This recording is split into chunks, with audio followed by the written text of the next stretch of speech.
अवधूत चिंतन श्री गुरुदेव दत्त. श्री स्वामी समर्थ. दिगंबरा दिगंबरा श्रीपाद वल्लभ दिगंबरा. स्वामी सेवेकरांनी कुठल्याही नकारात्मक घटनेत अडकू नये, कुठल्याही अंधश्रद्धेमध्ये अडकू नये, कुठल्याही वाईट गोष्टीच्या आहारी जाऊ नये म्हणून स्वामी महाराज सतत प्रेरणा देतात. आणि ते प्रेरणा देण्याचे एक छोटंसं माध्यम म्हणजे हे स्वामी संदेश असतात. चला तर मग ऐकूया आज तुमच्यासाठी काय स्वामी संदेश आहे आणि स्वामींचे मार्गदर्शन. आज तुम्हाला स्वामी कोणती प्रेरणा देणार आहेत, त्यामुळे तुमच्या आयुष्याला कलाटणी मिळणार आहे आणि सुंदर प्रकारे आयुष्य जगण्यासाठी तुम्ही तयार होणार आहात. स्वामी सेवेत आल्यानंतर मनामध्ये कुठल्याही प्रकारची ईर्ष्या ठेवू नका. त्यांनी ते केलं मग मीही करणार हा भाव मनामध्ये ठेवू नका. त्यांनी ही सेवा केली, स्वामींनी त्यांना दिलं, मी करेन तर स्वामी मलाही देतील, असं करू नका. कारण त्यांचं कर्म वेगळं आहे, तुमचं कर्म वेगळं आहे. स्वामी सेवा ही फक्त ईश्वरावरील प्रेमाची उत्पत्ती आहे. मनात प्रेम असेल तर स्वामींची भक्ती करता येते. एवढंच लक्षात ठेवा. नकारात्मक स्वभावांच्या व्यक्तींना प्रतिसाद देणे तुम्ही जितकं कमी कराल तेवढेच आपले जीवन शांतमय होईल, हे लक्षात घ्या. कधी कधी तुमच्या पूर्वजन्माच्या पापाचा हिशोब पूर्ण होत असल्याने कृपेला उशीर होतो, पण कृपा योग्य वेळी होणारच. लक्षात घ्या, काळजी करून संकटे सुटणार नाहीत. नामस्मरण करा, चिंतामुक्त व्हाल. एक गोष्ट लक्षात ठेव बाळा, ज्यांनी ज्यांनी सेवेकरांच्या वाटेत दुःख आणण्याचा प्रयत्न केला, वाईट कृती करण्याचा प्रयत्न केला, घाणेरड्या शक्तीचा वापर केला, त्यांच्या सगळ्या प्रयत्नांना त्यांना असे वाटत असेल की यश आले आहे, पण तसे नाही. कालांतराने त्याच लोकांच्या वाटेला पश्चाताप, दुःख आल्याशिवाय राहत नाही. त्यामुळे तू चिंता करू नको. थोडं संकट आलं की आमच्यापासून दूर होतोस, कारण तुझा आमच्यावर विश्वास नाही, हे सुद्धा होऊ देऊ नकोस. जगातील वेदना कमी करायच्या असतील तर 3 गोष्टी तू शिकल्या पाहिजेस. ते म्हणजे काहीही आपलं नाही, काहीही आपलं नव्हतं आणि काहीही आपलं राहणार नाही. परिवर्तन हा या संसाराचा नियम आहे. ही गोष्ट आज आपली आहे, ती उद्या दुसऱ्या कोणाची तरी असणार आहे. जितक्या लवकर तुम्ही या गोष्टीचा स्वीकार कराल तितक्याच लवकर आयुष्य तुम्ही जगाल. आणि इतकं हळवं मन घेऊन फिरू नका, हे जग मोडून खाईल. तुम्हाला जेव्हा स्वामींनी सांगितले आहे स्वामी भक्ती करत राहा, जेव्हा स्वामींनीच नशीब लिहिलं आहे तर पश्चाताप का करायचा. जे होईल ते तुमच्यासाठी उत्तमच असेल. बाळांनो, स्वतःच्या आनंदाचा कंट्रोल कधीच दुसऱ्याच्या हातात देऊ नका. आनंदी सुखी होण्यासाठी तुम्हाला इतरांची वाट पाहावी लागेल. त्यामुळे तुमच्या आनंदाचा रिमोट तुमच्याच हातात ठेवा.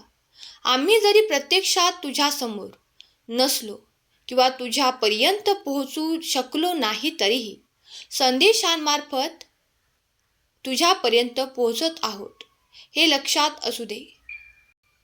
ज्याप्रमाणे दगडाला छिनीने हातोड्याने सतत घाव घालून त्या दगडाला एक नवीन आकार दिला जातो, एक नवीन रूप दिले जाते, अगदी त्याचप्रमाणे तुझ्या आयुष्यात सतत येत असलेल्या या परीक्षा तुला घडवत आहेत, तुला एक नवीन रूप देत आहेत.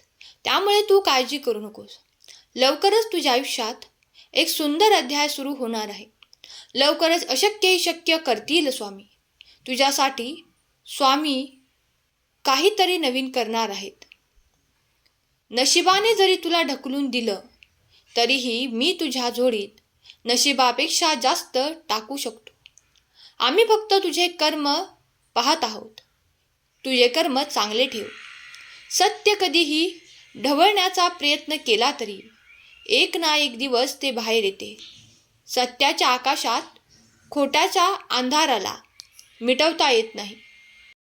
संयम ठेवा, विश्वास ठेवा, न्याय तुझ्या बाजूनेच होणार आहे. श्री गुरुदेव दत्त. श्री स्वामी समर्थ. जर तुमचा या शक्तीवर विश्वास असेल तर आत्ताच चॅनेलला सबस्क्राईब करा आणि एक लाईक करायला विसरू नका. प्रश्न आणि समस्या कितीही मोठी असली तरी आणि पत्रिकेत कितीही मोठा दोष असला तरी जो सेवेकरी रोज श्री स्वामी समर्थ या मंत्राचा जप करतो त्याचा कोणताच प्रश्न आम्ही अपुरा ठेवत नाही. काम करण्यासाठी लाज सोडून द्या, नाहीतर तुमची लाज जीवन जगणं कठीण करेल. जे आपल्याकडे नाही ते आपल्याकडे नाही असे म्हणून दाखवणे योग्य नाही. जे आपल्याकडे आहे त्याच्यात समाधानी राहा. वाईट व्यसन असेल तर सोडून द्या. जेव्हा तुमची परीक्षा घेतली जात असते तेव्हा खरं तर ती आमची परीक्षा असते. कारण जिथे विश्वास असतो तिथे आम्ही असतो. काळजी करू नकोस, तुझे चांगले दिवस लवकरच येत आहेत.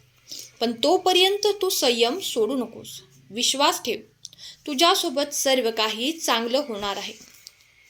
स्वामी सेवेत येणे ही तुमची इच्छा नसते, तर ती स्वामींची इच्छा असते. आम्ही आमच्या सेवेत फक्त मौल्यवान रत्नास निवडतो. तोही एक मौल्यवान रत्न म्हणून मी तुला निवडले आहे. पण तू अतिविचार करणं, सतत घाबरणं, छोट्या छोट्या गोष्टींवर शंका घेणं या गोष्टीत कदाचित तुला आमच्यापासून दूर नेऊ शकतात. कोणाकडेही अपेक्षेने पाहू नकोस. तुझा स्वतःवर पूर्ण विश्वास ठेव. योग्य वेळी मार्गदर्शन आणि तुझ्या नशिबातल्या योग्य गोष्टी नक्की मिळणार. तुझं काम पूर्ण होण्याची अजून योग्य वेळ आली नाही. तुझ्या अपेक्षाही खूप मोठ्या, छान आहेत. आम्हाला तुला द्यायचं आहे. त्यामुळे जे तू काम करत आहेस ते करत राहा. त्याचं गोड फळ तुला लवकरच चाखायला मिळणार आहे. लक्षात घे, उगीच विनाकारण कोण कोणाच्या आयुष्यात येत नाही. आयुष्याच्या पानावर प्रारब्धाने त्याची नोंद अगोदरच करून ठेवलेली असते.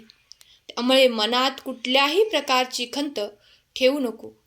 तू जितकं गमावलं आहेस त्यापेक्षा जास्त तू कमावणार आहे. फक्त संयम ठेवून निराश होऊ नकोस. कारण तुझ्यावर स्वामींची कृपा आहे. म्हणजे तुझा उद्धारसुद्धा निश्चित आहे. तू कितीही विचार केला तरी तेच होणार जे मी ठरवणार. तुला आता जरी जे काही झालं आहे ते अयोग्य वाटत असले तरी ते तुझ्यासाठी योग्य आहे हे तुला वेळ आल्यावर कळेल. या कलियुगाच्या गोष्टी लिखित आहेत, त्या घडणारच आहेत.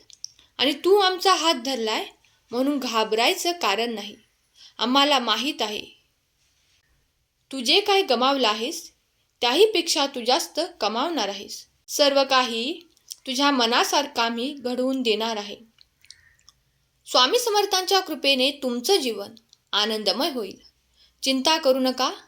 फक्त रोज न चुकता श्री स्वामी समर्थ या मंत्राचा जप करा.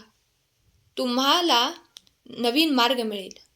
तुमच्या दशा झालेल्या जीवनाला लवकरच दिशा स्वामी दाखवणार आहेत. तुमचा स्वामी शक्तीवर विश्वास असेल तर खरा स्वामी भक्त कमेंट करा. आजचा हा संदेश शेवटपर्यंत ऐकल्याबद्दल धन्यवाद. केलेली सेवा स्वामींचरणी अर्पण करते. श्री स्वामी समर्थ. जय जय स्वामी समर्थ.